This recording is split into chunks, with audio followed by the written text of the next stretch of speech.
Salut à toutes et à tous, nous nous retrouvons aujourd'hui dans un nouveau numéro de l'AIM-TV avec François en direct de Montréal. Nous allons aujourd'hui parler de musique, culture et syndicalisme. Donc je vais d'abord t'inviter à te présenter si tu veux bien. Ben, François, je suis un travailleur du domaine culturel et de la musique depuis très longtemps. J'ai travaillé dans des maisons de disques, j'ai fait beaucoup de direction de tournée pour des groupes également, beaucoup de groupes en Europe et des groupes aussi français qui tournaient au Québec. Donc, toute la scène alternative, metal, punk, les groupes français qui viennent au Québec, je travaillais beaucoup avec eux pour organiser les tournées. Et je continue là, à m'impliquer dans l'organisation de différents festivals ici de musique à Québec et à Montréal. Ok, d'accord. Et du coup, qu'est-ce que tu peux dire un peu de la situation actuelle, mais aussi antérieure, donc avant le coronavirus, du milieu culturel au Québec? Alors, le milieu culturel au Québec a deux facettes un peu opposées, c'est-à-dire que le Québec ayant une spécificité culturelle par rapport au reste de l'Amérique, la culture est très, très, très subventionnée au Québec. Il y a beaucoup D'accord. d'aide pour la création. Donc, la scène culturelle québécoise est très, très, très vivante. Il y a énormément de contenu, il y a énormément de propositions, que ce soit en théâtre, en danse, en musique.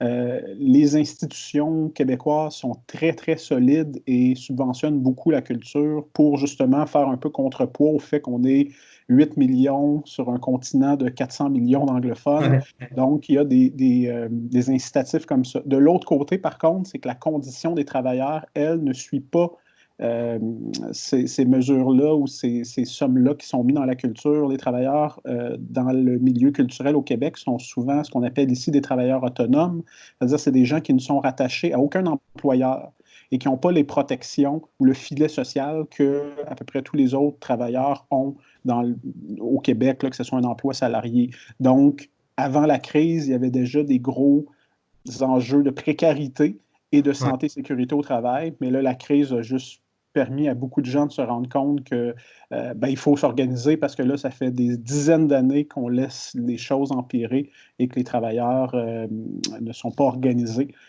Donc, c'est ça, c'est un peu une dualité, là, c'est un peu une Mhm. drôle de situation. On a un milieu culturel hyper présent, mais de l'autre côté, les gens qui travaillent pour monter ces événements-là, souvent sont dans une précarité ou dans des statuts d'emploi qui sont peu enviables.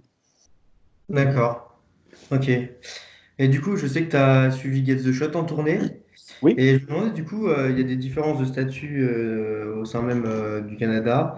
Et je me demandais si, est-ce que tu as observé les différences de statut et de conditions des travailleurs et des travailleuses entre le Québec, en fait, et les pays européens? Ben, énormément quand on pense uniquement au statut d'intermittent. Nous, ici, il n'y a absolument rien qui ressemble à ça. Donc, si quelqu'un travaille pendant 6 mois sur un contrat avec un festival, ben, quand le festival est terminé, cette personne-là a droit à aucune prestation d'assurance emploi, de chômage. Donc, il y a une culture carrément de la précarité qui est normalisée dans notre milieu. Euh, c'est certain que le statut d'intermittent ne règle pas tout, là. Des fois, nous, du Québec, on regarde le statut en France comme si c'était la panacée puis que tout était beau. Ouais. Mais il y a beaucoup de choses sur lesquelles on peut s'inspirer en termes d'organisation des travailleurs et du travail dans le milieu de la culture et de l'événementiel.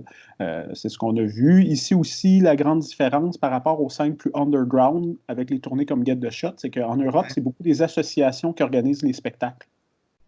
Les associations, je ne dirais pas qu'ils n'ont pas le souci de faire du profit, mais ils ont avant tout le souci d'animer culturellement des lieux puis que les concerts se déroulent bien. Ouais. Alors qu'ici, c'est beaucoup plus des producteurs privés. Donc, le producteur privé, s'il peut réussir à gratter 40 à la fin de la soirée, il va le faire. Donc, les conditions d'accueil, les conditions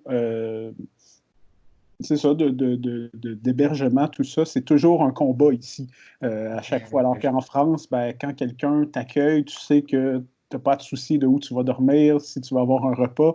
Alors qu'ici au Québec, dans le milieu des arts underground, c'est plus difficile parce que les producteurs sont toujours à quelques sous près de faire leurs frais, comme on dit.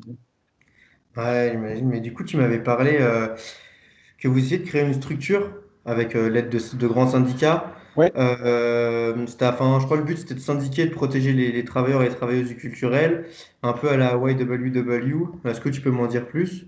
ben oui, tout à fait. En fait, on cherche pas, on ne peut pas, en raison des lois québécoises, syndiquer comme tel les travailleurs du culturel qui sont des travailleurs autonomes parce que justement, ils n'ont pas d'employeur comme tel.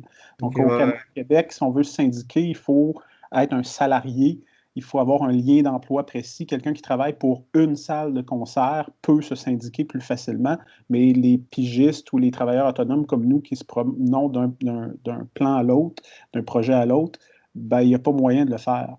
Euh, donc, nous, ce qu'on veut faire, c'est créer une association professionnelle des travailleurs de l'événementiel et de la culture D'accord.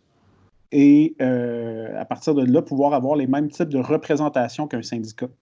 Et c'est pour ça qu'on est affilié, on va s'affilier avec une grande centrale québécoise pour justement avoir un peu les mêmes outils, les mêmes moyens de protéger nos membres, de les informer et de donner de la formation également. Dans le fond, nous, ce qu'on essaie de faire, c'est de prendre tous les gens qui sont justement dans ce non-statut un peu là, puis ça représente des milliers de personnes au Québec parce qu'il y a autant les gens qui travaillent dans la culture comme telle, mais il y a aussi tous ceux qui sont dans l'événementiel, qui travaillent par exemple pour les congrès, pour les événements sportifs. C'est la même tâche. Donc, on essaie de regrouper tous ces gens-là pour au moins, si on ne peut pas avoir un syndicat à proprement parler, au moins avoir une voix et pouvoir aller faire des représentations auprès du ministère de la Culture, auprès des grands diffuseurs, et aussi de s'occuper des questions de santé et sécurité au travail, parce que c'est un peu là, c'est libre là, à chaque contrat, les situations changent et nous, on veut que ce soit un peu plus rigide, ça, Ouais, les je questions de comprends. santé et Ah, sécurité au travail. vous êtes un peu des intérimaires du culturel, mais sans boîte d'intérim, quoi. Exactement. Ok. D'accord, parce que du coup, moi, j'ai déjà organisé quelques concerts, des choses comme ça, comme tu disais, mais c'est plus à travers d'associations, des choses comme ça. Avec ce qui se passe en ce moment, le coronavirus, on a dû annuler quelques dates, et du coup, bah, des fois, on a mis un peu d'argent de notre poche. Bon, après, voilà, c'est pas non plus énorme, mais du coup, je n'ose même pas imaginer en fait que ce que ça va être pour les professionnels de ce métier. Genre, en Allemagne, je sais qu'il y a des articles qui sont arrivés, Ouais. comme quoi ils voulaient fermer les salles, je crois, pendant 18 mois. Et je pense que ce serait une situation dramatique pour les travailleuses et travailleurs du milieu culturel.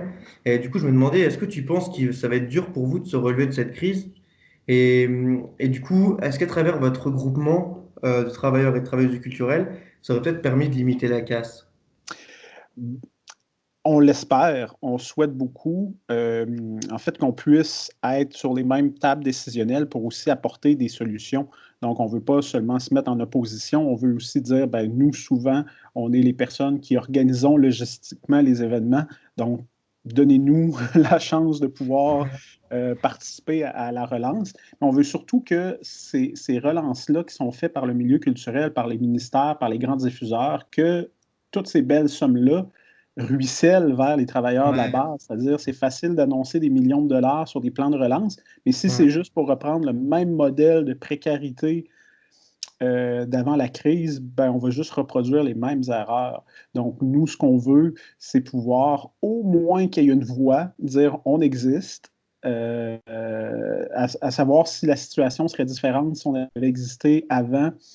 C'est difficile à dire parce que notre milieu est le premier milieu qui a cessé ses activités et probablement qu'on va être les derniers à reprendre également. Donc, ça met beaucoup de gens dans l'incertitude de savoir s'il y a une reprise économique, est-ce que je me cherche un nouveau boulot dans un nouveau domaine? Ça force beaucoup de gens à se questionner sur leur métier, en fait, parce que si on est sur une période de 6 mois, ben, peut-être que les gens vont être capables d'endurer puis de passer au travers, mais si on est sur une période de 2 ans pour les lieux de diffusion, ben, probablement que des gens vont se retrouver à aller faire des emplois différents ou vont quitter tout simplement ce domaine-là. Il y a quand même un filet social assez efficace au Québec et au Canada, ce qui fait que les gens, là, présentement, même ceux qui n'avaient pas le droit au statut de chômage, présentement, le gouvernement les couvre. Donc, au moins pour la survie au quotidien, les gens reçoivent de l'argent. Après ça, c'est de voir quels lieux de diffusion vont réussir à survivre. Donc, Ouais. c'est la question aussi, c'est-à-dire qu'il y a des gens pour nous qui travaillent pour des festivals, qui travaillent pour des lieux de diffusion, mais est-ce que ces événements-là ou ces lieux-là vont réussir à passer au travers de la crise? Est-ce qu'on va se retrouver devant un champ de ruines et là, on va aussi se faire demander par les grands employeurs ou par le gouvernement, ben, travailler plus pour rattraper le temps perdu. Fait que nous, on veut absolument éviter de se retrouver à avoir la pression de dire ben, travailler plus dans des conditions plus dangereuses parce qu'il faut absolument qu'on relève le milieu. On va le faire, mais il faut que ça soit fait en concertation et non pas dans un esprit de décision là, à la verticale. Ouais, j'imagine. Bon, en tout cas, on vous souhaite beaucoup de courage parce que ça va pas être une période facile pour vous. Eh ben, merci beaucoup François pour cette super interview, c'était très intéressant. Avant qu'on se quitte, je vais présenter le morceau que tu as choisi de nous faire écouter. Donc le morceau s'appelle Newfold, donc c'est un morceau du groupe montréalais Atsuko Shiba qui devait jouer cette année au Festival des Nuits Psychédéliques de Montréal, donc le festival que tu devais organiser. J'aimerais te souhaiter beaucoup de courage avec Trace aussi, donc les travailleuses et travailleurs regroupés des arts, de la culture et de l'événementiel. J'aimerais remercier Cédric Martin pour le partage de ses photos. Et j'aimerais vous remercier, vous, d'avoir regardé cet épisode de la IMTV. Je vous dis à une fois prochaine et salut François et salut à vous.